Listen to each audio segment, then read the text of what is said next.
In the kingdom of Natra, which is a small and weak country on the verge of collapse due to accumulated debts, Prince Wine, the heir to the throne, appears to take over the country's affairs instead of the king because he is sick. The prince is in his office with his assistant Ninim in a meeting with the kingdom's ministers, and they inform him that there are riots, debts, and a state of chaos dominating the empire. So the prince thanks them and promises them he will solve it, and they leave. Wine gets angry and says loudly he doesn't want to bear the responsibility of a bankrupt country. The best solution is to sell the kingdom to any other nation and live his life in comfort. Ninim tries to encourage him and tells him he is the only hope for this kingdom. The prince replies that the situation the kingdom has reached is impossible to fix, and because the king is sick, he must manage affairs instead of him. He tells her angrily he can't handle all this. He wants to sell the kingdom, but before selling it, Natra must be stronger so its price will be higher and he can benefit from it. Ninim tells him she is tired of his reckless plans. There are more important things he should think about. Their talk is cut off by Queen Falania, who asks to meet Prince Wine. Falania sits and tells him she has good news. The king's condition has improved. The prince is happy and tells her the king must rest during this period because they might be going to war with the Marden nation at any moment.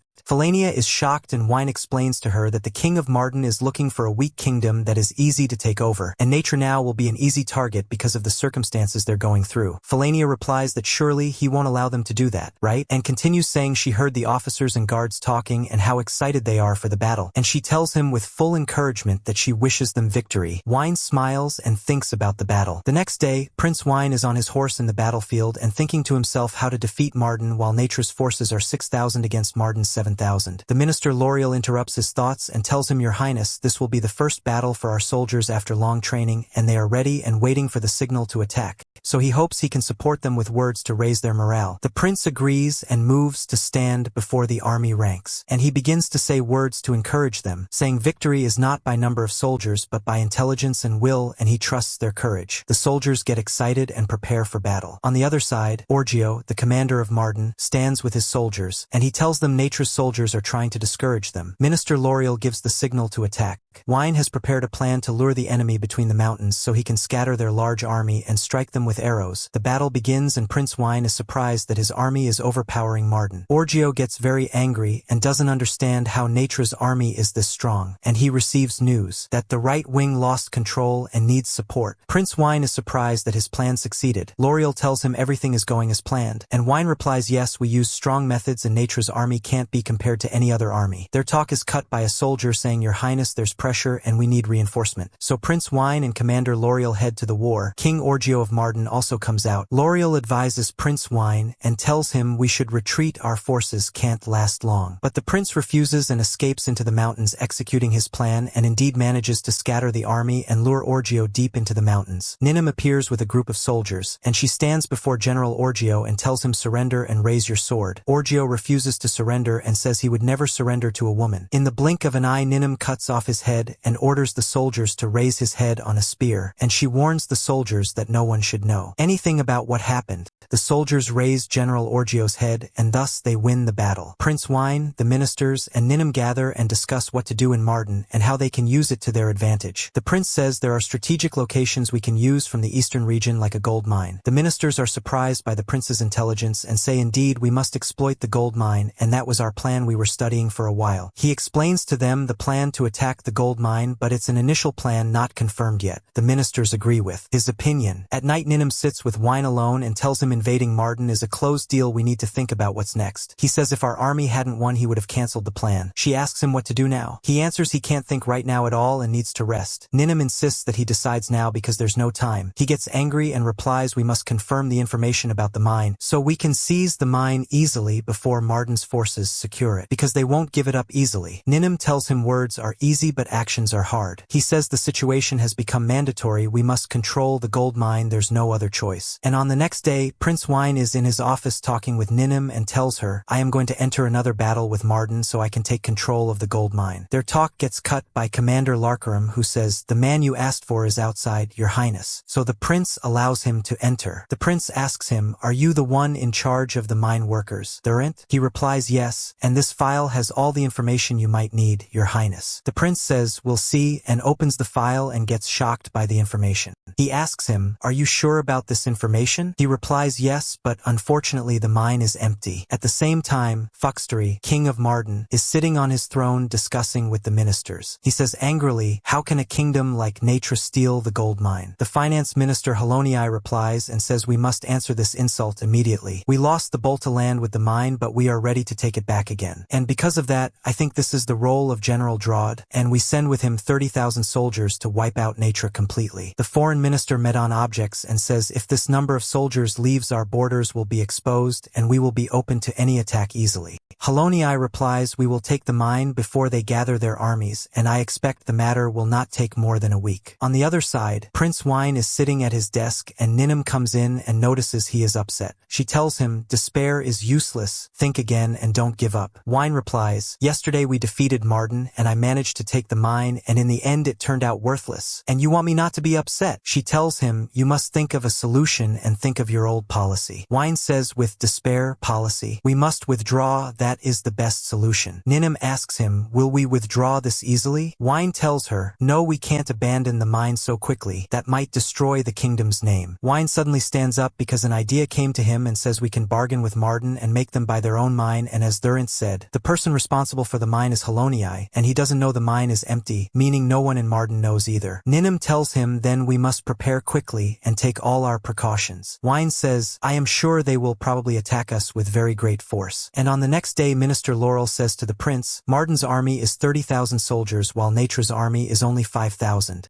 And as you expected, your highness, they are threatening us with huge military power. We must withdraw quickly, and if we don't withdraw then we are allowing them to take the mine. Wine says if we can hold on and force them to retreat then we keep the kingdom's honor and Marden will know that regaining the mine will be very hard, and this will be our chance for a peace agreement between us and Marden. At the same time, General Gerard is standing and looking at Natra's army with surprise and says, do they really want to stand against all our forces? Commander Ingal replies, this is a very stupid decision. The general says, I doubt they are stupid. On the contrary, they think exactly like us and we must be careful. I am not ready to fall into any trap like Orgio did. The commander says, your skill cannot be compared to Orgio's skill. And Prince Wine is in a meeting explaining his plan. He says everything will end today after a whole month of effort. The army really moves according to the prince's orders and the battle begins. At the same time, General Gerard gets angry and says how could Natra's army advance so fast? On the other side, Princess Flania is sitting with the royal teacher Gladius, and he asks her what is the easiest way to reach the goal. She replies, the mountains. The teacher says correct because the roads in the mountains are narrow and impossible to gather 30,000 soldiers there. So it is easy for 5,000 soldiers to defeat 30,000 at once. Flania asks him, can they attack the gold mine from the back road? He replies yes, and because of that Prince Wine decided to distract them at the back mountain. The princess asks him, can they use a new road? The teacher says there are 3 roads leading to Natra. The princess says surely Marden's army hesitates to use a new road and wants to take the mine by force, and that is easier for their huge number. The teacher smiles and says correct. And the 3rd day of the battle begins and General Gerard angrily says to the ministers, how can you not control that mountain despite their small number? His speech gets cut by a soldier bringing an important report and telling him, we discovered an old mine leading to Natra's camp. The general laughs cunningly and orders the commander to move with the soldiers and attack Natra's camp. They move and the mine collapses on them and a large number of soldiers and Angral die. It was a trap from Prince Wine. The prince stands confidently and says, checkmate. Ninim gets shocked and tells him, are you trying to break General Gerard's morale? Was this your plan? The prince says, I can never defeat an army of 30,000 with only 5,000 soldiers, but I can defeat the leader who controls them. And General Gerard gets furious and says, how dare he mock me and trick me? The minister says the loss of Angral is very big. The general says, rejoice a little, people of Natra, before the battle ends. And on the 4th day, Natra's forces manage to reach Marden's fortress and set fire to all the camps. The general is shocked and the minister informs him, Natra's forces set fire to all the camps. The general angrily asks, how many are they? The minister says approximately 100. He gets angrier and asks, where are they now? The minister replies, we cannot determine their location. The ground starts shaking and the general says, could they be attacking us with their entire armies? He orders the minister to gather all the nearby forces and form a defensive line at the kingdom's headquarters. After 2 weeks, Prince Wine is sitting and happy and says now everything is going as I planned.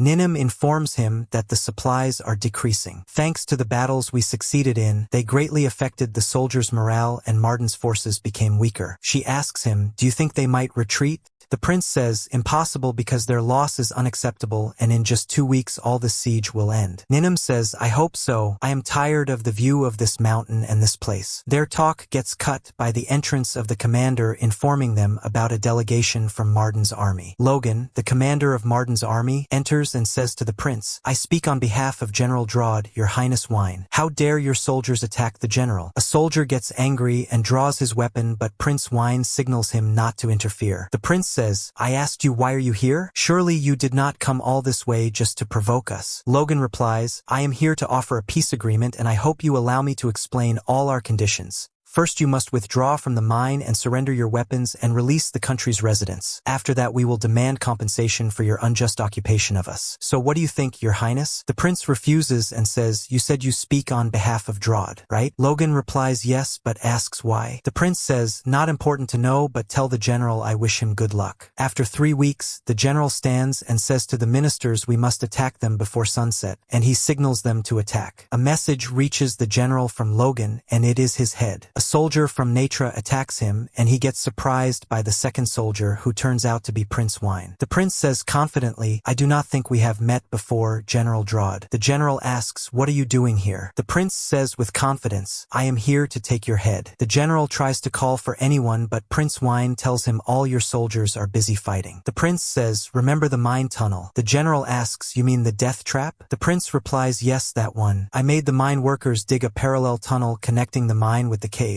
And that tunnel was just a trap to make you forget the cave. The general says angrily, you were playing me all this time. Suddenly the general tries to attack the prince with the sword, but in the blink of an eye Prince Wine kills him. Prince Wine sits in the palace and they celebrate their victory. He listens to the soldiers talking about his bravery and smiles. Ninum asks him to talk in private. He goes out with her and says, what do you want? She replies, I received news that there is a spy from Marden and that Marden's capital was taken over. He asks her in shock, who did this? She replies, a country next to them called Cavern. He says, I should have accepted the peace negotiation with Marden. She replies, yes, but they were defeated easily. He says sadly, I don't even have time to sell the mine. Ninum says, I have a report about discovering a new gold vein, and she continues telling him this can move them away from the danger area. He says, I did not know how I would tell the army that the mine is empty, but finally I managed to survive at the last moment, and he moves happily and says finally I will take a vacation. She cuts his talk and tells him, but the western country's ministers want to meet you, and also Princess Flania wants to spend some time with you, and she laughs and tells him there are still so many things. He says loudly, I want to sell this kingdom and disappear. After that, Prince Wine goes to his office and sits remembering the academy days when he and his friends gathered for lunch after they succeeded in seizing the smuggled goods. Wine was very happy that they escaped, so Ninum told him, I don't know without Loa who secured the way for us how we would have escaped. Wine says to Loa, I hope you stop these things when you graduate because their end is bad. Loa says, I will remember your advice, but I don't think I will change. And I hope you don't change, and I will come to see you at the right time. Wine wakes up to Ninum's voice asking him, are you awake? Wine says, I had a strange dream. I remembered memories and our classmates in the military academy. She asks him, do you think what they are doing now? He replies, surely the same as they used to do before. He asks her, by the way, must I keep wearing this outfit? It's very tight. She replies, don't act like a child. You must wear an elegant suit to receive the imperial princess. He says, she is the one who must care about her look and appearance. Wine asks, 3 princes competing for the throne. Why should I care about what is happening? She replies, if we meet one of the 3 princes we can lure him and know his intentions, but strange why the princess is here. Their talk gets cut by the news of the princess arriving earlier than expected. Wine, Ninum, and Flania move to welcome the princess of the Orthwood Empire, whose name is Lowelmina. He enters and says with full welcome, welcome your highness princess. I am Wine Prince of Natra. I came to receive you instead of the king because he is sick. The commander of Orthwood replies, thank you your highness prince for welcoming us despite our sudden visit.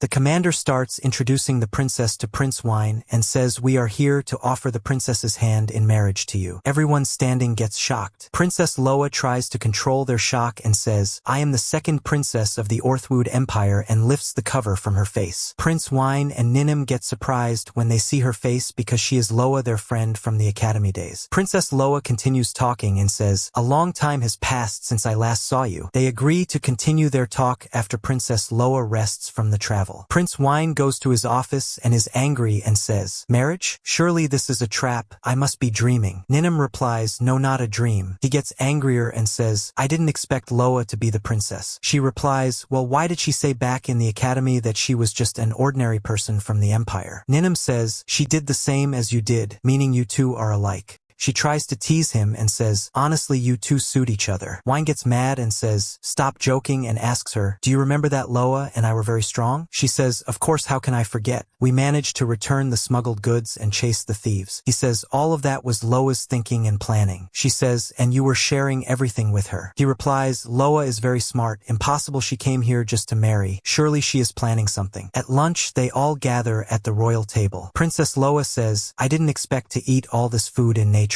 The prince replies, "Of course, after a long travel you must eat well." The princess thanks him and Wine tries to draw her out and opens a conversation with her, saying, "About the marriage offer you proposed to me. Honestly, I am just an ordinary person. May I know what is special about me?" The princess replies, "You took the responsibility of the country instead of the king and won in the Marden War until your name reached our empire's borders. And my brothers tried to stop me from coming here, but this is my own choice. And because of that, I brought army officers to protect me, not just soldiers." The prince thinks to himself and wonders how her brothers tried to stop her from coming, and yet she has all these guards, and he feels the whole matter is a trap arranged for him. Loa cuts his thoughts and says, "The winter here turned out very cold, unlike my expectations." The prince replies, "We will get you traditional nature clothes, don't worry." Loa thanks him for his care. Loa goes to her room and the servants enter with 2 big boxes, then leave. Princess Loa stands in front of the boxes and says, "Come out." Prince Wine comes out of one box and Ninum comes out of the other. Princess Loa tells Ninum, "I am happy to see you again." Ninum says, "I am also happy to see you, your highness princess." Princess Loa moves and holds Ninum's hand and says, "Call me Loa without formality like before." Ninum replies, "Okay, as long as we are in private." Loa says, "You two haven't changed." The prince replies confidently, "No, I have changed, of course, for the better." Their talk gets cut by Ambassador Brandel, who is requested by Princess Loa that if anyone comes asking about her to tell them she is sleeping. They gather and Wine asks her, "You didn't know I am a prince, right?" She says, "I asked Ninum and she said you are ordinary people." Loa asks Ninum, "Why did you lie to me?" Ninum replies, "I was protecting Prince Wine's secret." Loa forgives her. Wine says to her, "May I know what your goal is from this marriage?" Loa replies, "What do you think about seizing the empire with me?" He says, "You want me to remove 3 princes and make you empress?" She replies with full confidence, "Yes." Wine gets angry and says, "Mind your limits." Loa replies and says, "My brothers are fighting for the throne, and to calm all this chaos I must take the throne." Wine gets convinced and agrees to help her. Ninum walks with Wine in the palace and tells him, "I feel everything Loa said is a lie." He says, "I know, because Loa never asked for anything that easily." She replies, "So the marriage request is a trick and the help is also a trap." Wine says, "I noticed the spread of weapons that entered Natra." She asks with surprise, "What is the relation of the weapons to Loa?" He says, "Just a suspicion." Ninum goes to sit with Princess Flania in the garden and tells her, "I am very worried after my father's sickness, and Wine took the throne, and now Loa asked to marry Wine, and I started feeling alone." Ninum tells her, "The kingdom went through many changes," and tries to comfort her and says, "I am beside you, don't worry. And about Prince Wine, he loves you very much, and even if he marries he will still love you and not leave you." Flania says, "Thank you for comforting me." And Flania says, "What do you think about marrying Wine? I think you two suit each other." Ninum says, "I will remain loyal to Prince Wine my whole life." At the same time, Prince Wine sits with his sister Flania and helps her study history and suggests their lesson be about Ingal, and explains to her that it was an independent kingdom called Garin until it joined the empire and became named Ingal. The commander interrupts him and enters telling him, "We seized some suspicious weapons not made here in Natra." Wine gets upset and says, "I want to send a message immediately." When the commander leaves, Wine says, "You did it, Lowelmina." On the next day, Prince Wine is sitting with Princess Loa and asks her, "Will you return to your country soon?" She replies, "Of course, but the only thing I regret is that I could not make you help me seize the throne." He laughs sarcastically and tells her, "You believed yourself.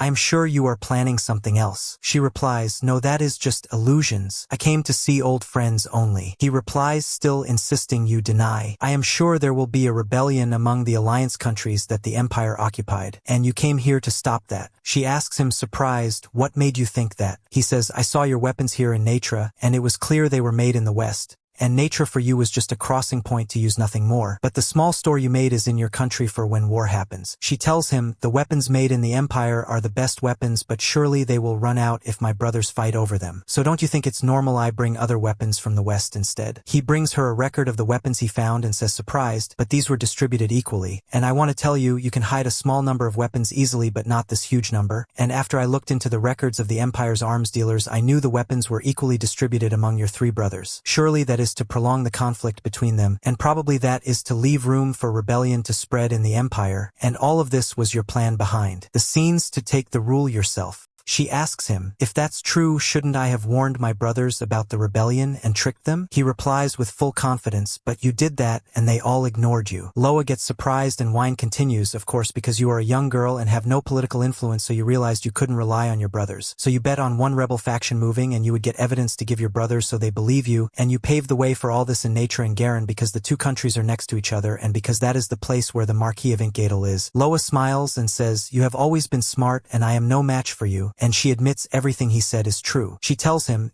indeed I got the chance to execute my plan, but I couldn't convince my brothers. And because I couldn't do it alone, I said I would use myself as bait and claim the imperial throne. He replies, because if the rebellion succeeds, the princes will die and whoever wins and kidnaps you will demand wealth and the throne or create a new empire, right? She says yes, and after thinking which rebel could take that bait, I chose the Marquis of Ingal because he betrayed the alliance and joined the empire before. So surely he would want support, and then I would be a very good tool for him to play with. And I thought it would be easy for him to kidnap me if I came here. Wine asks her sarcastically, you thought Ingal and Natra would fall for your plan. What if I told you I would hand you over to him? She replies with full confidence, surely you won't do that because of Ninum. If you hand me over and the rebellion wins, the West will become stronger, and then Natra will be between 2 fires, because the West, unlike the East, will treat you as slaves and you would never side with them. After that she tells him, now I have nothing to hide, and I expect the Marquis of Ingal will attack Natra soon to take me, and I wanted you to stop him to save the Empire, and surely I disappointed you after I said we are friends, and in truth I came to use you for the Empire. He replies, on the contrary, this is the Loa I know well. But you think the Ingal army can really invade Natra? Loa gets surprised and asks, you expected that? He replies, no, impossible, but I sent a small message to the Marquis saying that a noble visited Natra and will move to Ingal once he leaves. She asks surprised, when did you do that?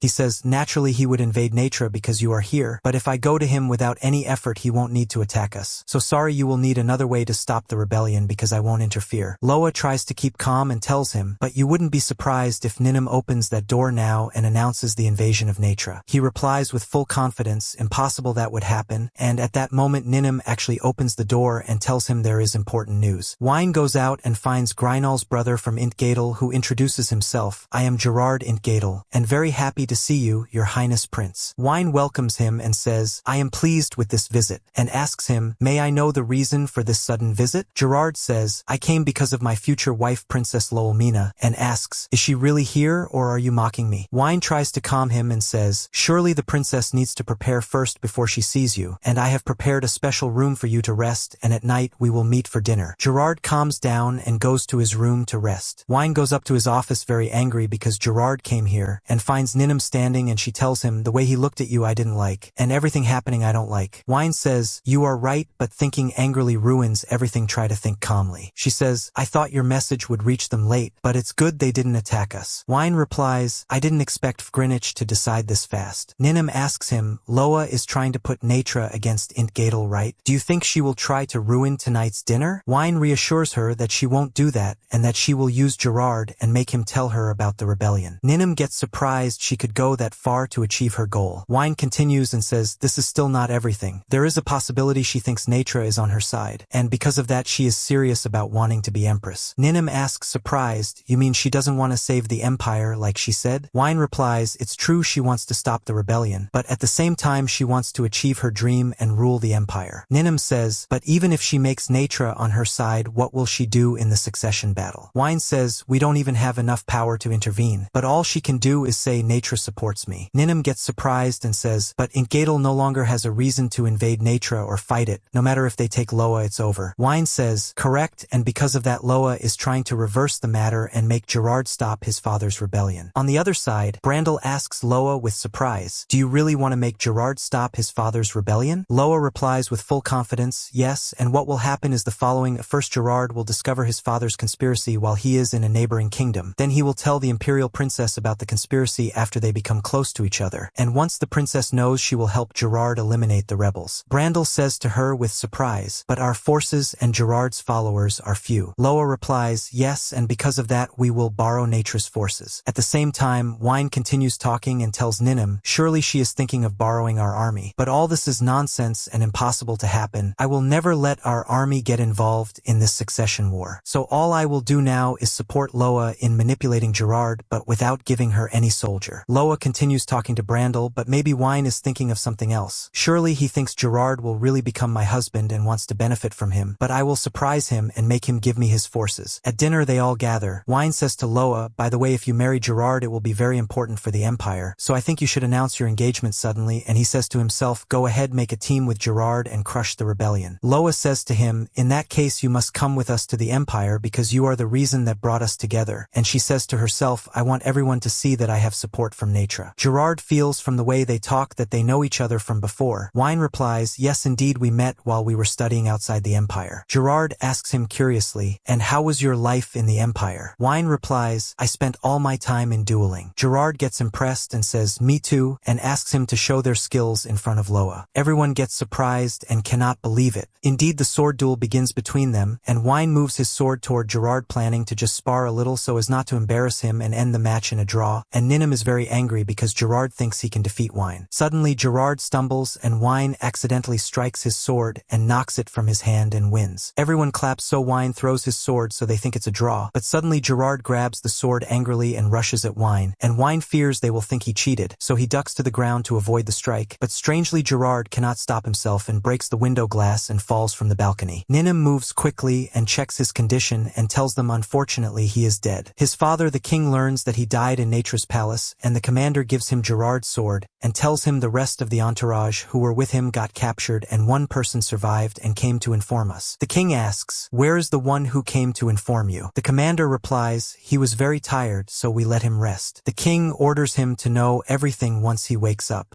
And the one sleeping in the bed is actually Ninum. The king sits thinking to himself, how did he die, accident or illness? Or could it be deliberate murder because of their hostility with Natra? And he says to himself, now we have a reason to attack, and realizes the message Wine sent in his name had a warning about Loa's plan, which means the princess also participated in this assassination, and he thinks she has started the rebellion too against the empire. At night Brandel says to Loa, I know the whole plan to save the throne, but your presence here in Natra became dangerous. Loa is happy that someone cares for her. Brandel says to her, be careful, time is passing. Loa replies, I know you are right, and that staying here is dangerous, but my life is not important compared to achieving what I came for because I am a princess of the empire loyal to her people. Ninum is sitting with Wine and he says to her, if the news of Gerard's death spreads, surely they will say he was assassinated. Ninum says, of course. Wine gets very angry and says, he challenged me to a duel and died so stupidly. He continues seriously, this will mean war with Ingal, and my goal was to get Gerard closer to Loa and make them leave here. Ninum tries to calm him and says, we should get ahead of him before he does anything. Their talk gets cut by Loa and Brandel entering suddenly, and Loa says briefly, I surrender. I gave up the idea of using what is happening to reach the throne. From now on I will focus only on stopping the rebellion, so I came to ask you to help me in this. Wine agrees and says to her, Ingal's entire soldiers are 4,000. Loa says, I know they use weapons from the west. Wine replies, but they have only weak leaders. Loa says, yes, and I know they don't have enough horses and will rely on ground fighting. And she asks surprised, will you really help me? Wine says, I am not crazy to face a huge army with my 500 soldiers only, and because of that I will help you and avoid war. And the solution here is that we make Grinnick confess the rebellion. Prince Wine decides to go to King Granahi to explain the reason for Gerard's death.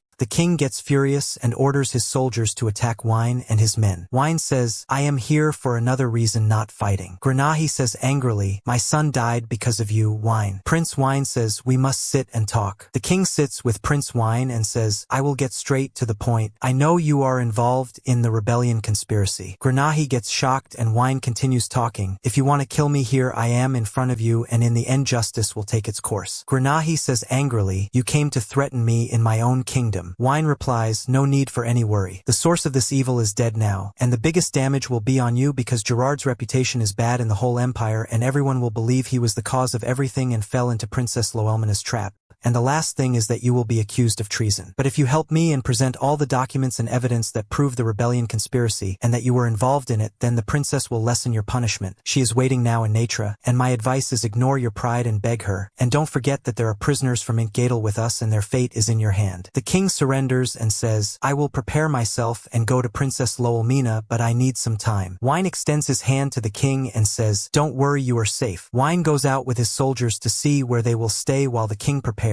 But Wine notices the town is strangely quiet and no one is around them. The soldiers' commander says to Wine, surely they are watching us and will surround us. And indeed the king's soldiers appear and surround them. On the other side, King Grenahi orders his soldiers to gather the forces and tells them get ready because we will capture the prince and take Princess Loa prisoner. At the same time Wine says to the commander, they knew the road we would take so they emptied the place. Surely these are not King Grenahi's soldiers. And Wine thinks this is a trap from someone else. Suddenly he feels something coming from behind and dodges it. It is an attack by a man with a spear. Wine says, you are the ones who involved the Marquis of Ingal in the rebellion conspiracy. Surely you won't confess, but I will guess. You and your followers are soldiers from the west, right? The soldier gets angry and attacks Wine again. Wine says, I know making Grenahi fall into your conspiracy was hard, but you miscalculated because your situation now is very bad. And that is clear from your anger. And I am sure there are still some of you in the town hiding somewhere aiming to assassinate Grenahi and burn his palace so all the evidence disappears. The enemy gets tense and says to himself, this man seems to have been watching us the whole time and because of that expects all our moves. But he tries to calm himself thinking surely Wine doesn't know his men are in the palace now. Wine shocks him and asks, you think all my men are here with me? At the same time Western spies try to open King Grenahi's room door. Suddenly Nanaki appears behind them and says, this is a forbidden room. One of them pulls his dagger and rushes at her. She dodges and knocks him unconscious. The other attacks her and she easily avoids his strikes. And she remembers when Wine told her, take Gerard's dagger and go as if you are one of his followers and inform them of his death and wait there to stop Grenahi's assassination. She takes the dagger from the spy and kills him with it.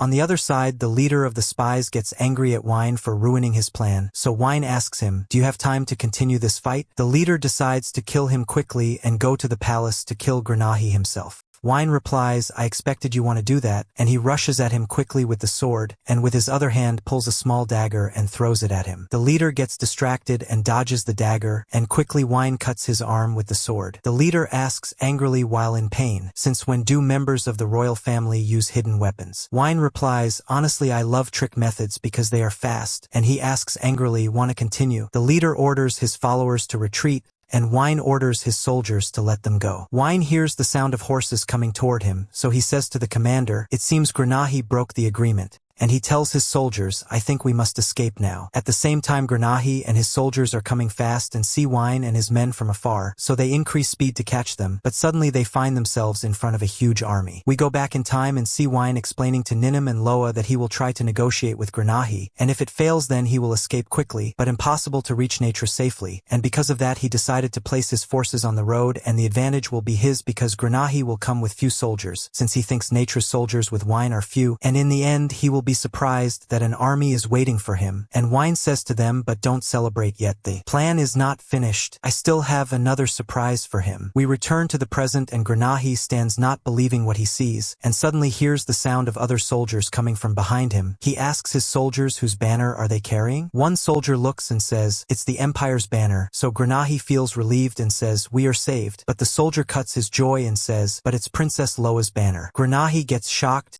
and the soldiers arrive and ask ask him to go meet the princess immediately. At the same time, Loa is coming in her carriage with her soldiers, and Granahí enters her tent and kneels, very terrified and thinking how he reached the stage and how to get out of it. Then he looks forward and gets shocked seeing Prince Wine standing beside the princess. He stands up angrily and loudly asks her for an explanation, but the princess's guard yells at him for speaking rudely. Princess Loa asks Granahí, what do you want to ask? He asks her, why is the Prince of Nature here in the Empire's land and also his soldiers outside? Wine's guard replies, how do you not know what happened? Of course the Prince of Nature is here because he will do a joint military maneuver with us. Granahí gets shocked and realizes Wine planned all this from the beginning since his visit. He loses control and falls. Wine supports him and says sarcastically, you don't look well. Granahí realizes that whatever he does he will not win, and the princess approaches him and asks, what will you do? He begs her to let him live and serve her. After that, Loa sits with Ninim and says, thank you for helping me. Ninim asks her, why did you cancel your marriage to Wine? Loa says, because the Empire needs me. Ninim replies, but you love him. Loa gets nervous and says, actually I love him as just a friend. Ninim says, it was so clear you loved him since the academy days. Loa says, fine, I will admit I really had feelings for Wine, but since the marriage plan failed, it's over. Loa meets Prince Wine and tells him, now we have the proof of the conspiracy and we can kidnap Granahí's son and torture him until he confesses. Wine replies, I also thought of that because if I can make him weak then it's easy for you to control him. Loa gets surprised and says, you did that for me? Wine says, I promised you if you get into trouble and can't escape I will help you, and now my role is over, and he leaves. The next day Prince Wine and Ninim are on their way to Cavern. Ninim says, I really don't want to go. He replies, I know this trip to the festival will cause a lot of trouble, that is if we even reach Cavern safely, because we will meet the remnants of Marden's army at the border. Then he says to her, honestly I was surprised by your hair color. It looks natural and not dyed. Ninim asks him, is white or black better? He replies, I feel it's a trap and any answer I say will be used against me. She replies, if you don't answer it will still be used against you. He quickly says, white. She replies sadly, I thought you would like black.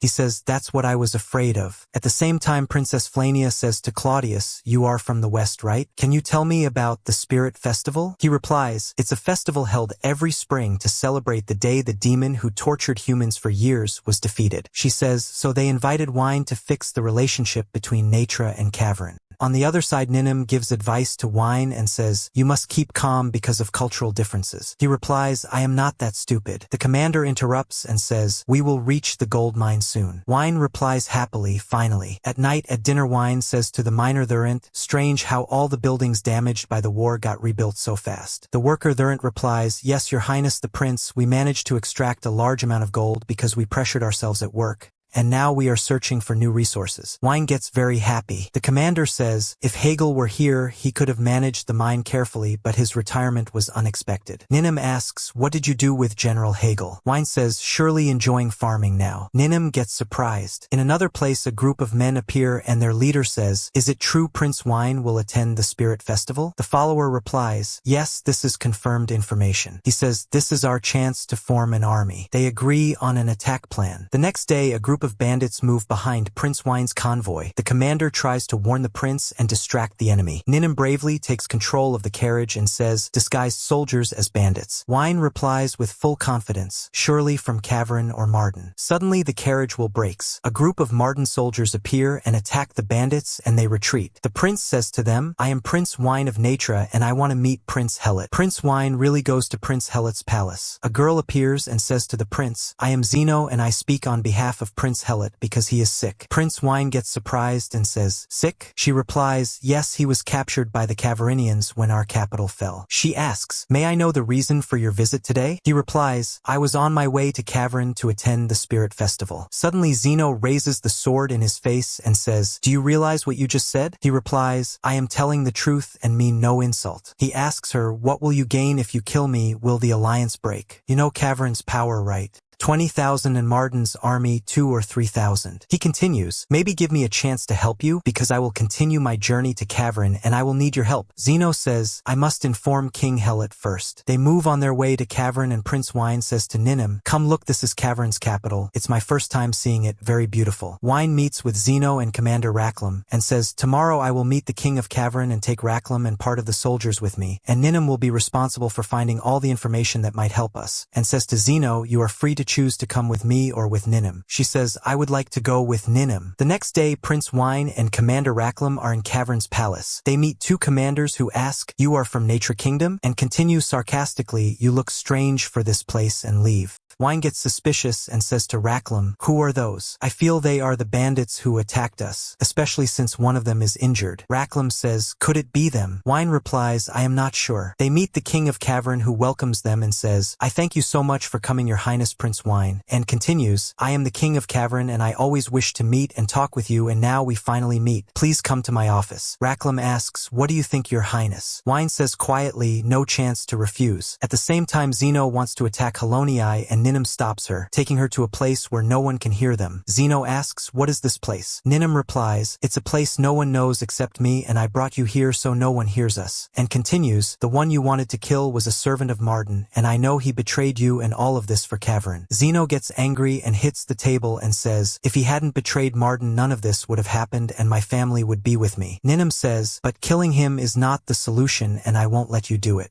Zeno replies, fine, we will postpone killing him. The King of Cavern takes Prince Wine to his office and introduces him to Cavern's nobles and says, I present to you Prince Wine. Wine says to himself, why am I here anyway? King Ordalas says, these are all members of Levition here for the festival gathering. Caldmelia asks, why is the Prince of Nature here? Wine thinks to himself, they are also shocked by my presence just like me. Ordalas says, what do you think about Prince Wine joining you? Wine gets shocked. The meeting ends and Wine goes to his room very angry and says to Ninim, I can't continue in this mess. Ninim asks, okay, explain to me what happened? Wine says, they nominated me as a member of the Spirit Festival. She replies shocked, you are joking, right? Wine says, no, I am serious. She says, whoever joins them must be of Levisha's lineage or major disciples. Wine says, unfortunately Natra has a bloodline to Callias and he was one of Levisha's greatest disciples. She asks, what is the solution now? Wine says, all the major members from the Western countries, I must contact them and use this chance. Wine sits with Zeno and says, this is our only chance to contact many princes of different countries, and whether you kill them or forgive them is your choice. She says, I will defend Marden to my last breath. Wine says, first stop is Caldmelia, and it's hard for women to be easily accepted there. Wine meets Caldmelia and says, how did you reach this position? You became better than Levitia or the greatest disciples and became the princess of the education office. She replies, yes, I understand your feeling and I accepted your presence with us, but I have one condition. Wine asks, what condition? She says, I know King Ordalas entered the war with Marden claiming to free its people, but that is not true. It's just an excuse and I will not accept your nomination if they are not freed. Wine says, but Natra took over Marden with Cavern. She replies, but there is still part of their army alive and that part challenges us and we must eliminate them to prevent any rebellion or war. Zeno hears all this and gets very angry. Caldmelia addresses Zeno and says, you can go rest. Zeno replies, thank you, don't worry, I am fine. Zeno and Wine leave. In another place, Ninim is watching Halonii, who is making a deal with Commander Louver to defeat Natra. And in another place, the miner is tied up and says, who are you? Ninim says to Wine, I could not reach all the information except that they are agreeing to defeat Natra. Wine replies, their goal is to attack us here, but it is good that I understood Lover's intentions. As for Ordalas, now I understand what he is planning. His goal is to seize Marden's gold mine, but unfortunately his plan failed and we defeated Marden and took the gold mine. That is why Prince Ordalas wants to get rid of me. Ninim tells him, you are putting yourself in danger by joining the elites. Zeno cuts their talk and says, sorry for interrupting, and says to Wine, I want you to help me with an important matter. Can I? He says, what do you want? She replies, I would like to attend King Ordalas's meeting. Wine says, you know well you cannot come with me and I will not allow you to assassinate King Ordalas. She replies, you misunderstood. Wine asks, then why do you want to come? She says, so that an alliance is formed between Marden and Natra. He replies, and why would I agree to this alliance? She says, I don't know, but there is still a chance before the gathering of the chosen.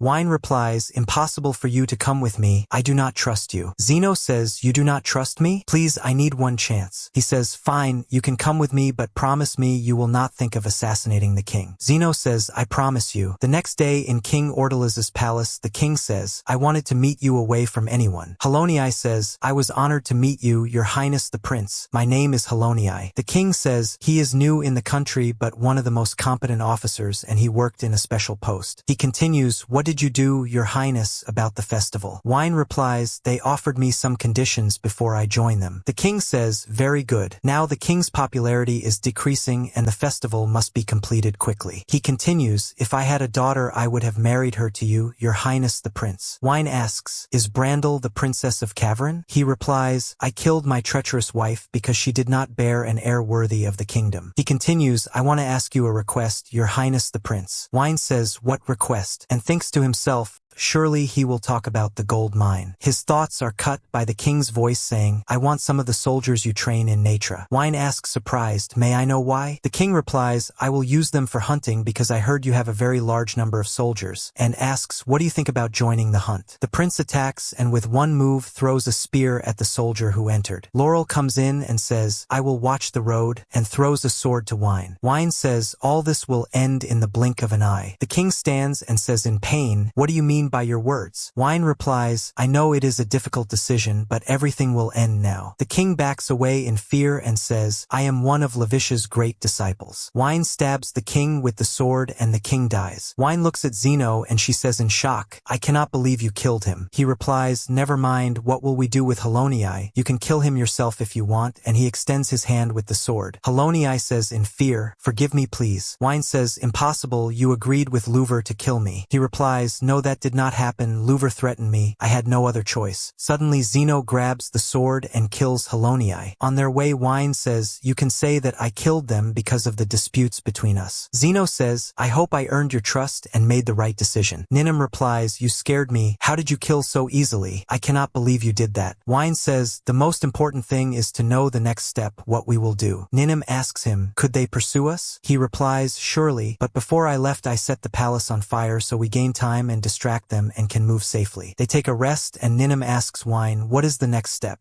He says to her, there must be an alliance between us and the Free Marden forces, and there is no longer a chance to escape. War will start between us and the Caverinians. Ninum says, we are exposing Natra to danger like this. Wine says, tired, I know. She asks him, did you decide to agree to the alliance before or after King Ordaliz's death? He says, before, of course, I am not that reckless. Laurel cuts their talk and says, I hope you are well, your highness the prince. Wine says, I am fine. Did you reach any information? Royal says, we managed to reach his residence and knew that he was planning a conspiracy to depose Ordalesi and take his place. At the same time, Louver tries to control the chaos and a soldier informs him and says, a rumor has spread that you are the reason for the king's death to seize the throne. So Louver gets very angry that his plan was exposed. Caldmelia says, now King Ordalez is dead and I have proof of treason. A message comes to Wine from the palace and Ninum reads it and says, there are rebels in Natra who closed the borders and are demanding your head. Laurel says to him, I have bad news, your highness the prince. A landslide blocked our way to reach. Wine asks, how long will it take so we can pass it? Laurel says, about 10 days. Wine says, we must move now, the rest is over, have everyone prepare so we move. He says to Ninum, inform Zeno that I need her quickly. She says, okay. At the same time Louver is chasing Wine. He says, have you reached the road they will use to reach Natra? He replies, yes, the main road. Louver asks, so they will not use the mountain pass, it is the shortest road to their border. Louver says, I am sure it is a trick to make us take the main road. They move through the mountain pass, and Louver is shocked by the army and says, could these be bandits? The rebels attack them from behind. Zeno says to Wine, you planned for Louver to arrive before us and for the attack to happen on him instead of you. Ninum says, this is a very old trick but clever. Wine says, I would not have succeeded without Marden's forces, and what must happen now is that we can cross Natra's border, and I am sure we will defeat them. Zeno says, but our number is small. They are shocked when General Hagel appears, and Ninum says, I thought he retired. Is it possible, your highness the prince, that you planned all this? He says to her, I did not imagine matters would reach this stage. Louver says to Hagel, I did not expect to see you one day. I always heard about you, Hagel. In the blink of an eye, Hagel cuts Louver's head and raises his sword. Wine is in his office, and Ninum informs him that Prince of Marden Helmet is present and wants to meet him. Prince of Marden enters wearing a mask. Wine says, welcome King Helmet. The king removes the mask and they get shocked that it is Zeno. She says, I am the second princess of Marden. Happy to see you again. She continues, I want to ask you a request, your highness the prince. She says to him, our land Marden wants to join Natra and become subject to it because I am a woman and cannot manage everything alone, and no one will rule Marden justly except your highness. Wine agrees to her request. In Princess Loa's palace, she says to Mayor Cosimo, I made sure all invitations arrived. He says yes, and and the important guests have arrived, and that is proof the empire is still under our control. Loa asks, and our 3 guests arrived? He says yes. Loa says, I was wrong to give them the chance to destroy themselves and act without returning to me, but all that is over now and we will claim the throne legally. Brandel says to her, Nature's delegation has arrived.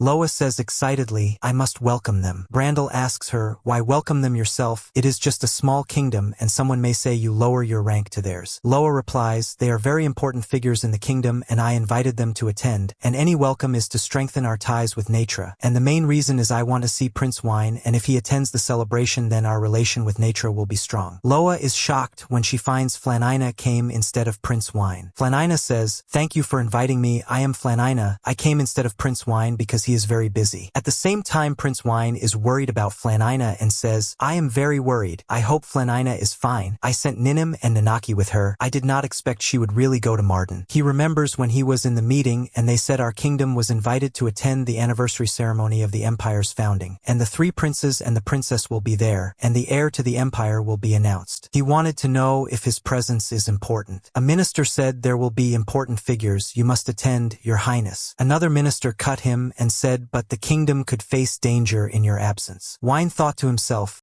surely if I attend Loa will try to trick me to be on her side and Flanina wants me to spend time with her. His thinking is cut by the prince's discussion. Flanina says, I will attend instead of you, your highness the prince, and Wine and all the ministers are shocked. Flanina really prepares with Nanaki and Ninim and they move. Ninim says, I will tell you some information. After the civil war everyone sympathized with Princess Loa Wilimina and she decided to form a national faction to gain support and she gained all the noble princes. And of course she is unlike her 3 brothers and yet she is very strong and turns the table on everyone. She decided instead of military solution to appear as if she cares for the empire's interest, and this way she wins support. So anyone who tries to oppose her she shows him to. Everyone is evil. She turned out a big deceiver. At the party everyone is amazed by Flanina's beauty and they ask about her, who she is and how is she so beautiful. Loa says to her, come, I will introduce you to my guests, and says, allow me a minute to introduce Princess Flanina, Princess of Natura. Manfred says, what a surprise, I heard a lot about you, your highness the princess, but I did not know you are this beautiful, let me introduce myself, I am Prince Manfred. She replies, I am honored to meet you, your highness the Prince Manfred. She remembers Wine's words when he said Manfred is the youngest brother and not easy at all. Bartolush says, I heard you came instead of Prince Wine. She remembers Wine's words when he said Bartolush's strength is in his army and he is the middle brother. She says, I am very sorry but Natura is at war so it was difficult for Prince Wine to come. Demetrio says, we thank you for your presence and traveling all this distance but you despise our empire to send a young girl like you. She remembers Wine's words. Demetrio is the eldest brother and his only support is that he is arrogant and the model eldest son. Loa says, you cannot talk like this to Princess Flanina, right Manfred? Manfred says, I am glad to meet you, your highness the princess. May I speak with you privately? Ninim says, your highness the princess, if we stay here they will exploit us, we must leave. Flanina says, I am sorry your highness Prince Manfred because I promised Princess Loa we will talk a little. Loa says, yes indeed, let's go, Princess Flanina, and takes her and walks away. Loa says, so what will we do now? If you want to rest your room is ready. Flanina says, thank you, and Loa leaves. Ninim says, you were very good dealing with the princes. Flanina says, I want to rest. Ninim says, I will leave you and return quickly. She calls Nanaki and says, take care of Princess Flanina. Princess says to Nanaki, what is this? Nanaki replies, these are very delicious sweets, and Flanina moves to eat some. Ninim goes to meet Loa and Loa asks her, why were you looking at me like that? Ninim replies, I was joking with you. Loa asks, did you want something? Ninim replies shortly, because I do not want to leave Princess Flanina alone. Loa cuts her and says, so she is more important than me. Ninim says, yes, the princess is important of course. Loa gets upset so Ninim says, I was joking, can you tell me what you want? Loa says, I want to talk to you about the deal, I want Princess Flanina to offer Nature's support to me. Ninim says, and in return, Loa says, at the summit I have information about the empire's heirs. Ninim says, Prince Wine expected you would offer me a deal but his response was refusal. Loa gathers with the 3 princes and says, let's begin the summit,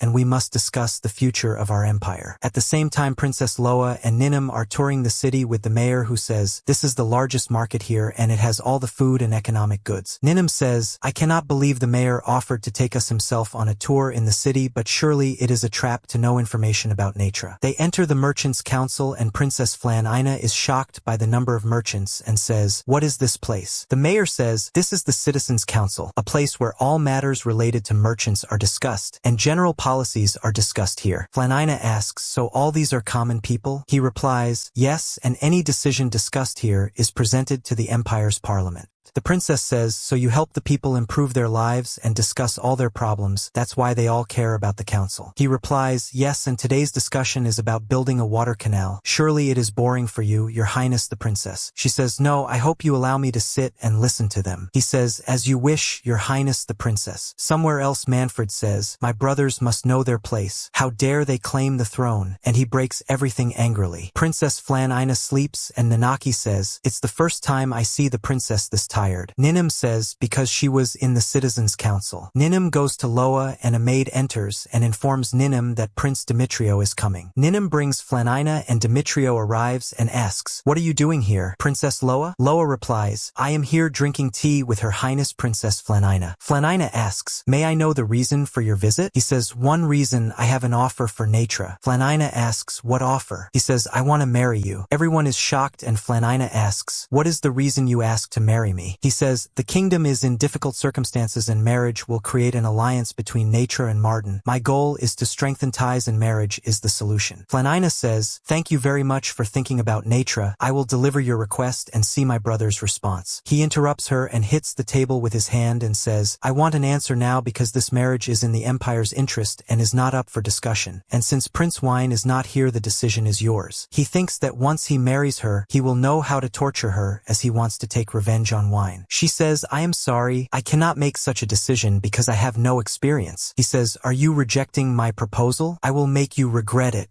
They are shocked when Prince Wine enters and says, I am glad to see you, your highness Prince Dimitrio. I am Crown Prince of Natura, Prince Wine. Princess Flanina says, you came for me? Wine replies, I finished work quickly so I decided to come to the party. Ninim writes a note and gives it to Wine without anyone noticing. Wine reads it and understands the situation. Prince Dimitrio breaks the silence and says, I did not expect to see you, your highness the prince. And he addresses Flanina, your highness the princess. Now Prince Wine is here and I am sure you will not refuse his decision? Flanina replies, indeed I cannot refuse any decision of Prince Wine. Dimitrio says, well, I want to know your thoughts about the union of Natura and Martin, or do you object? Wine replies, of course all support to you if this will strengthen the relationship of the Empire and Natura. He continues, I never imagined marriage could happen between two from Earthwold. He addresses Princess Loa Willimina and says, right, unexpected surprise, Princess Loa Willimina? Loa says, yes of course, my engagement to Prince Wine was postponed because of the war, but now the situation is better. I will marry Prince Wine and Dimitrio will marry Flanina and the bond between the Empire and Natura will be very strong. Wine replies, my sister and I are looking forward to that day eagerly. Dimitrio hits the table angrily and says, what is this nonsense? Loa, how do you make a decision like that alone without my knowledge? Loa says, as long as there is no heir to the throne yet, I am responsible for my actions and decisions and I told that to Prince Wine. Any objection? Dimitrio stays silent. Ninim enters and says, Natura warns against any marriage between it and the royal family. Wine replies, I really forgot that decision, and this is a trick from Ninim and Wine understands it. Wine says to Dimitrio, so what do you think, Prince? In my opinion, let's discuss this tomorrow. Dimitrio replies, fine, I have no objection. Wine says, fine, see you tomorrow and shakes hands with Dimitrio. Loa says, excuse me, I need to rest. Wine sits with Flanina and Ninim and Flanina hugs him and says, how did you appear suddenly? I am very happy. Wine replies, I was worried about you, but I was sure you would know how to handle things in my absence. I am very proud of you. Flanina asks, so what will you do with Dimitrio? Wine replies, we are members of a royal family and there is no escape from political marriage and that's why we must choose our partners wisely. But I don't want to handle hand you to someone like him, and if he insists on marrying you first he must unite the continent. Flanina laughs and says, then impossible, he will marry me. Wine sits with Ninim and she asks, are you sure your presence here is the right decision? Wine replies, don't worry, nature is safe and I finished all the work I had, but I am worried about Levition's next move. She says, Levition? Wine replies, yes, I don't know what exactly she is planning. Wine feels dizzy. Ninim says, what's wrong? Are you okay? Wine replies, maybe I pushed myself and didn't rest these days. No need to worry. He asks her, any new news? She says, everything is under control and I was asked to deliver this to you. He asks, what is this? She says, a secret invitation from Loa wanting to see you. Wine really goes to the place and meets Loa and says, what do you want to talk to me about? She says, I have a complaint. Wine replies, a complaint? You surely want to know who will take the throne from your brothers? She replies, I don't care who will become emperor, but my goal is to use the empire's influence and strengthen our relations with all princes. Wine says, I don't think Manfred and Demetrio and Bartolush will reach that decision, but clearly you show disinterest in the throne. Loa says, can you encourage me so I can continue? Wine says, I am very distracted. She says, well, I want to hear your honest opinion about me. Wine says, I think you are stupid. Don't be upset by my words. I know you think about many things and I don't mind helping you. She says, we must return to our rooms before anyone notices our absence, and says, I will share my story and win. At the same time, Manfred says, is Prince Wine here? The commander replies, yes, apparently there will be an alliance between him and Prince Demetrio. Manfred says that prince is extraordinary and rules Natra in place of the king, so we must kill him as fast as possible. I will not let anyone stand in my way to the throne. On the next day, Wine prepares to meet Demetrio but falls while getting into the carriage, and Ninim says, are you okay? Wine replies, I just want to sleep. She says, if you feel tired, maybe rest. Wine replies, no, nothing. I must finish the meeting with Demetrio. He asks, I didn't see Flanina. Where is she? She says, she went to the Citizens' Council. In the Citizens' Council, the mayor says, we want to discuss tax rate issues. Nanaki says to Flanina, would you like to listen more? She says, yes. The mayor says to her, I thank you for your interest in the Citizens' Council. At first I thought you were mocking us, but I noticed your care and I hope you join us. Flanina replies happily, of course I agree. Prince Wine meets Demetrio and Demetrio says, I was waiting for you, your highness Prince Wine, and prepared this place specially for you. Wine thinks to himself, it's clear he is using the marriage plan with Flanina to carry out all his plans easily. The maid serves tea. Wine says to her, stop, did you make the tea? She replies, yes, your highness the prince. Wine says, drink it.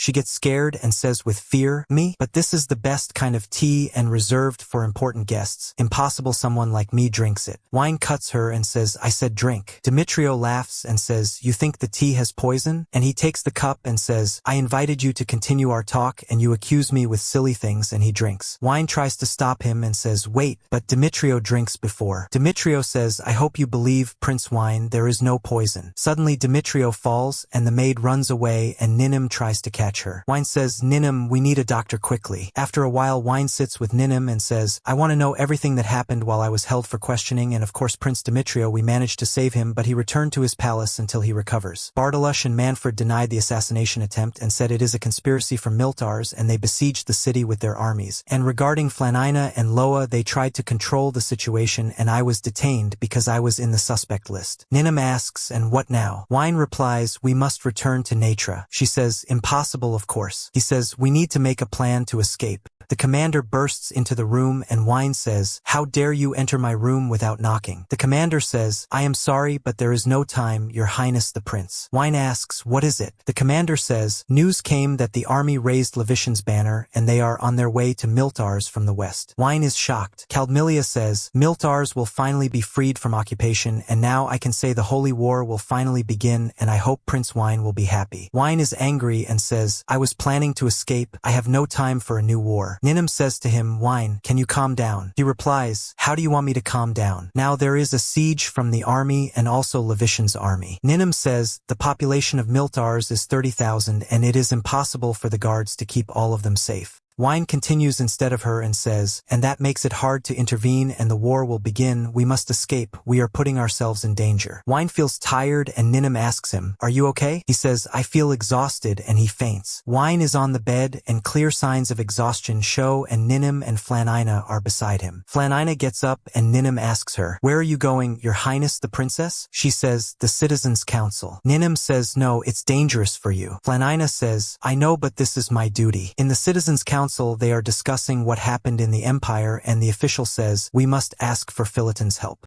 A citizen replies, "Clearly they are here to seize Miltars' wealth." The official says, "If we show weakness before them we will lose our right to rule," and they start hitting each other. Flanina enters the council and Nanaki says to her, "Be careful with your decisions, Your Highness the Princess." Flanina says, "Members of the council, the city is in danger and there is no way to escape the battle, but this is not the end of Miltars. Surely there is a solution, and you merchants of Miltars, the greatest trading city on the continent, the city has 30,000 people, you need to unite and cooperate and be one hand."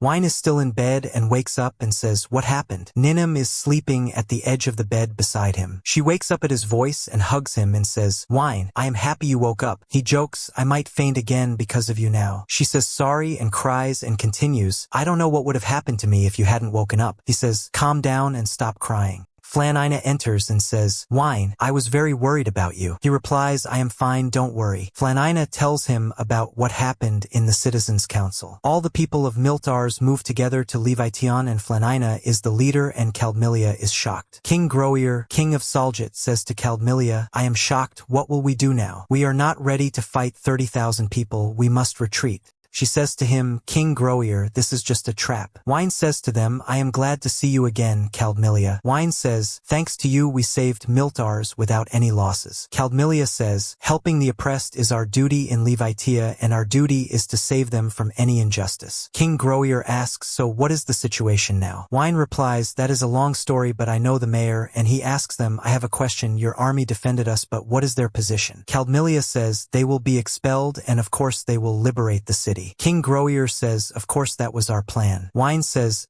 "Thank you," and asks them to sell him the army. The king and Caldmilia are shocked. Wine says to them, "I know your army doesn't care about money and still Miltars is a trading city and currency is just a symbolic tradition and we will build a temple especially to honor your help to us." Caldmilia says, "You will give us money and fame in exchange for leaving you our army and returning to our kingdom?" King Groir says, "Agreed." Caldmilia gets angry because she was going to refuse and says to the king, "What did you say?" He says, "I said agreed." She says, "But I am the one responsible for this decision." He says, "And I am the one responsible for the army." Wine says to them, "Thank you for cooperating with Natra." The army moves and Lua says to Wine, "Do you think my brothers will attack the people?" He replies, "Impossible, they attack their own people and if they think to fight, the army will not be defeated." Bardlosh is shocked by the size of the army and says to the commander, "Inform Manfred immediately." Wine says to Lua, "Inform the princes there is an important meeting." She says, "Is this a trick?" He replies, "Yes, and this is just the first step." Manfred and Bardlosh are sitting with the mayor and Lua and Wine. Wine says, "Who do you think is behind this assassination attempt?" Manfred replies, "Are you accusing me and Bardlosh?" Wine says, "The city security is strict and special guards are placed in every complex so defeat is hard, but something is unclear and the traitor is not among us." Manfred says, "You mean King Dimetrio?" Wine says, "Yes, all this happened arranged by Prince Dimetrio." Bardlosh gets angry and says, "What nonsense is this? Why would he do that?" Wine replies, "His position in Miltars was weakened, and when your forces became weak he returned and attacked you and thus he can claim the throne." Lua says, "That's why he refused to discuss with us and continued demanding the throne." Wine smiles because his plan is going as expected. The mayor says, "Any dealings with Prince Dimetrio will be banned." Manfred and Bardlosh say they agree with your offer. Wine laughs and Ninim says, "Enough laughing." He says to her, "I'm happy the plan succeeded." She replies, "I didn't expect it to succeed and strengthen our economic relations this way." Wine says, "Now our budget will increase and the kingdom's value will rise." Ninim says, "Are you still thinking about selling the kingdom?" He says, "What are you saying? I would never sell the kingdom after achieving all this money." She replies, "I didn't expect this amount of profits we earned from Martin." He says, "That's all because of its trade location." She says, "You need to find a trade partner." Their talk is cut when there's a knock at the door. Wine allows entry and the commander says, "A delegation from the kingdom of Souljist has arrived." Wine says, "Bring them to the meeting room." Ninim asks, "Do you think King Groir wants something?" Wine smiles and says, "I have a great plan." Heifa says to Zeno, "This is an invitation for His Highness the Prince to attend a party in the kingdom of Souljist." She asks him what privileges can strengthen the state. He says, you marry His Highness Prince Wine. She asks, so if the marriage happens we guarantee protection for Marden under Nature's authority? At the same time Prince Wine and Ninim are on their way to Souljist. Ninim says to Wine, are you really going to marry Zeno? He says, I want to stay single all my life. She asks, so what are you planning? He continues, the goal of our visit is to rebuild Marden and make it under Nature's control, so the solution will probably end with marriage. They arrive at Souljist and Zeno welcomes them and says, welcome. Wine says to her, thank you for receiving us, Your Highness the Princess. Zeno says, there's no need for formality between us. Wine says to her, I'll be glad if you accept my help in solving your problems. She says, the Kingdom of Delonio sent a letter about trade goods. Wine says, and Marden also sent a letter. Zeno says, so you also got a letter? He replies, yes, a complaint about trade goods. He continues, don't worry about the letter, it might be a trap for you. In Prince Wine's room Ninim says to him, I was sure she would ask you for marriage. He gets annoyed and says, she might propose tomorrow and I'm sure she'll hint at it during the city tour. On the next day Wine meets Zeno. She says to him, I'm happy to see you. Wine is surprised she changed her clothes and asks, what exactly is your position? She replies, I have many roles. I run the kingdom and handle different affairs, and today I'll take Your Highness on a tour. They move and begin their tour and Wine is impressed by the statues. Wine says to her, by the way, you can join us if you decide independence. Zeno says, of course we hope our kingdom will be part of Nature and that will be the best way for Marden to prosper. She says, let's take a break. Wine thinks, surely she will ask to marry me. Wine sits with Zeno. She says to him, what do you think of our city? He says, very beautiful, and today I understood why they rely on you in important matters. He continues, the relationship between the ruler and his people must be strong. She asks, then why don't you easily trust people? He says, Nature has 800,000 people and many watch my movements, so I must be careful and not trust anyone easily. The first minister Souljist of the kingdom of Souljist meets Princess Zeno and says, I apologize for the sudden visit. Zeno replies, no problem Sir Souljist. May I know the reason for your visit? He answers, I am worried that the trade goods Marden exports to Delonio are occupied by another country. She says, occupied? I don't know what you are talking about. He says, so no chance for discussion? Then I must talk to the royal family of Nature, and I heard that the Prince of Nature is visiting your country? Wine enters and says, I heard you wanted to meet me. I am Wine, Crown Prince of Nature. Wine says, let's get to the point. I heard this is about the goods exported to your kingdom. Souljist replies, yes, I hope you cancel the export of imperial goods to the west through Nature. The empire is the enemy of Levitia and historically your kingdom had strong ties with the east, and even though you are of the blood of Callias, I ask you to act like a respectable Westerner. Wine says, I understand your view, but the goods we export are originally made in Nature. Souljist says, you can't fool me, and about the strange yellow clothing young people in my kingdom love, as if it's a nature-made product.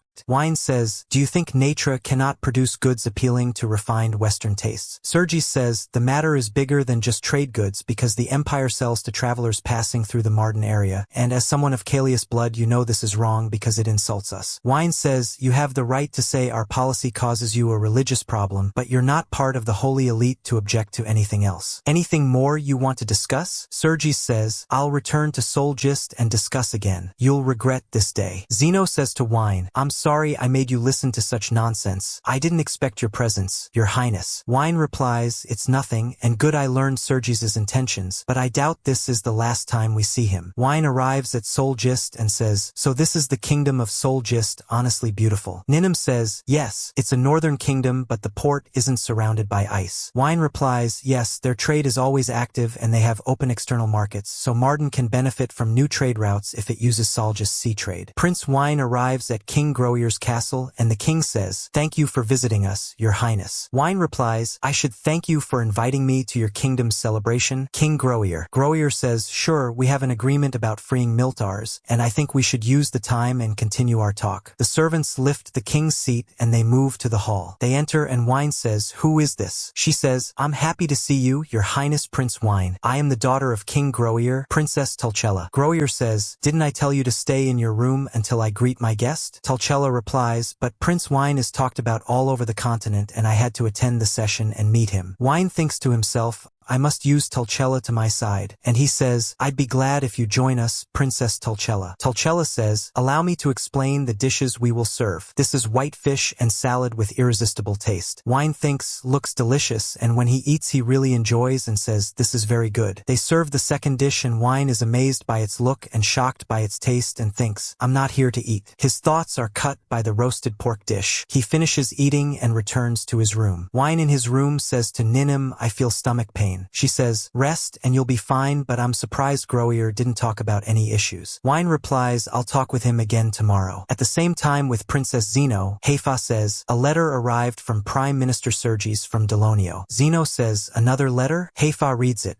The Marden area that includes Delonio was indebted to Marden, but after Marden disappeared its rights over the land were seized, and we must reclaim it immediately. Zeno says, we were going to buy the land, but respecting Delonio we agreed to the loan. Tell them we refuse. Heifa says, but they might threaten us with attack. We will show our strength if needed, but must avoid any possible war. Princess Tulcella says, now we can end the opening ceremony. Wine meets King Growier and says, I need to talk to you, your majesty. The king says, well, it's breakfast time. Come with me to the grand hall. Wine says, but this is important. The king replies, I have more important things, and Wine gets annoyed by the king's ignoring. Each time Wine tries to speak, the king avoids him. Wine sits and says to Ninim, Souljist and Delonio have bad relations. If an alliance happens between Natra and Delonio, things will turn worse, so Growier invited us to push for alliance. Ninim asks, then why is Growier avoiding you and why invite you if he doesn't want the alliance? Wine says, assassination. Maybe he's planning something during my absence from Natra. Wine says to Ninim, prepare what we need to leave. A servant knocks and says, a message from His Majesty asking to see you. Wine and Ninim go to the king. He says, I heard you wanted to talk. Let's talk now. Wine agrees and the king says, I want an alliance between Natra and Souljist to overcome any unrest. What do you think? Wine says, and I accept your offer. Wine leaves and Growier says with evil delight, my plan is going well, right Souljist? Souljist smiles. The next day at Natra's castle Wine says, I knew the king was planning something. Ninim says, and no one attacked us on the way as you expected. Wine asks, what does that mean? The commander enters and apologizes for interrupting but says, there's important news, your highness. Ninim reads the message and says, Delonio attacked the Marden area from the border and Souljist launched a military campaign against Natra. Wine says, Growier declared war on us. At the same time Growier in the dining hall says, I enjoy wars very much, especially with someone strong and rare like Prince Wine. Prince Wine is furious and says, I knew this would happen from the start. How could he agree to alliance then betray us? Ninim says, it was only a talk, no official document. Wine slams the desk angrily and says, then we must face them. Gather all our forces fast, but the fight will be hard. He summons Zeno, and she says, I'm sorry, your highness. I'm the reason for all this. I shouldn't have answered Delonio's letter. Wine asks her, what are you planning to do? She replies, we make peace between us and Delonio because Souljist attacked Natra threatening Marden, and I'm on my way to Souljist. May I have a chance? Wine says, I'm surprised. I was going to ask you to do that, and I know you're not to blame for what happened. Wine and Zeno are on their way to Delonio, and Wine says, Delonio attacked Natra and now Souljist's presence to help Delonio is the biggest proof of their betrayal. Zeno replies, and yet Souljist is the only army that tried to invade Natra. At the same time King Growier says, war is really boring. I thought Prince Wine would try to trick me somehow. The commander interrupts and says, important news, your majesty. We discovered the Natra army. Their numbers are about 7,000 or 8,000, but Prince Wine is not with them. The king says, so Prince Wine used the alliance plan to stop our army, but Souljist won't be affected, and so I won't face the prince in battle. He is shocked by an army attack and says, an ambush? Meanwhile, Wine arrives at Souljist's palace and says, thanks for agreeing to meet us, Souljist. Souljist says, I expected you would come after I decided to invade Natra. Zeno says, the war between Marden and your kingdom started because of territorial claims, and we're here to find a solution because it was just a misunderstanding. Souljist says, we demand the land we gave you. And weren't you, Princess Zeno, the one who refused my letter? We will take back our land from Delonio to Marden and we'll take it. We don't need to negotiate with you, Lady Zeno. Zeno says, and you are so sure you can win? Souljist says, are you implying Natra would defeat Souljist? Impossible. Zeno says, you should be worried about the Natra army. Souljist says, I'll rethink the matter even though I promised Souljist to return the land once I take it. Zeno says challengingly, you will give Delonio double the land. Souljist says, nothing will make me change my mind.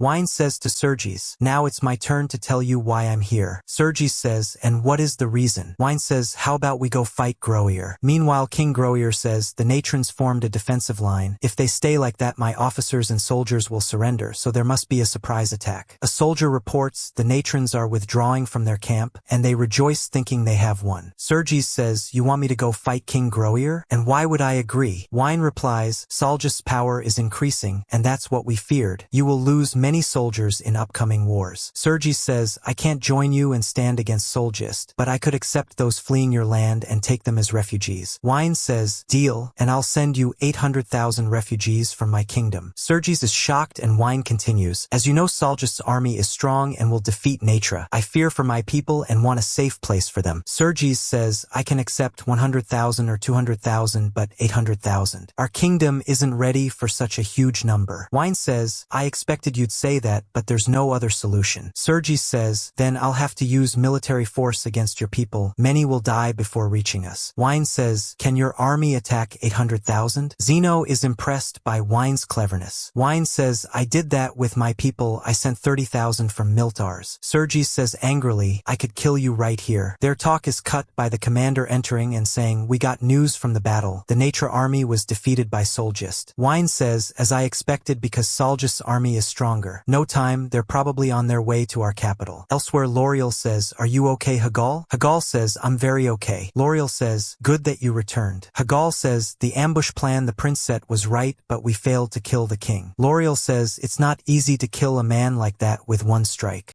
Flanila is sitting with the master, and he says, it's hard to know anything about Wine now, but we heard news from the front. Despite the losses and retreat, the confirmed report is the Natra army was defeated. Flanila asks, Wine planned all this, right? He answers, yes, because he knew what would happen with both armies' strength and the distance from Delonio's capital. He was trying to predict everything, even the negotiation with Souljist. Flanila asks, so he planned for negotiation and Natra's army retreat? He says, yes. Wine is still waiting for Souljist's answer. Souljist says, you call this negotiation? Wine says, maybe the Natra army can regroup after the first retreat to fight Souljist. I want Delonio's army to attack them from behind. Souljist agrees. L'Oreal says to Ninim and Hagal, we have no chance, it's only a matter of time before defeat. Ninim replies, that won't happen. Look who's here. Wine appears on horseback with Delonio's forces and says, looks like I arrived just in time. The battle begins and Hagal and L'Oreal move toward King Groir. Ninim suddenly appears with a sword and in an instant kills him. The soldiers raise Natra's banner. In Natra's kingdom, Prince Wine enters the office and is shocked and says, you are King Groir? He replies, yes, I am. Wine asks, how did your appearance change? Groir says, I lost weight when I was injured. Anyway, why are you here, your highness? Did you set my execution date? Wine says, I have no intention of killing you. All this happened because the kingdom's circumstances forced me to kill you, and I still stand by that. I want an alliance between us and the kingdom of Souljist. Groir says, and Souljist will agree? Wine replies, he was removed from the throne. Groir says, so Natra doesn't want war with Levitia and is sparing my execution. That's why Souljist was deposed. Wine says, can you sign here? Groir says, I'm ready to die. I'll die anyway and won't sign any paper. I have one condition to return to my kingdom. Wine says, what is your condition? Groir says, I want to know, your highness, the truth about the monster inside you, and will you continue the plan of the three kingdoms? Wine says, it's not important, but know this. If you die here, King Groir, you won't hear your answer. Groir laughs and says, I surrender. I won't die until I hear it from you. Wine says, you're not the only one who wants to know what the monster inside me will do next.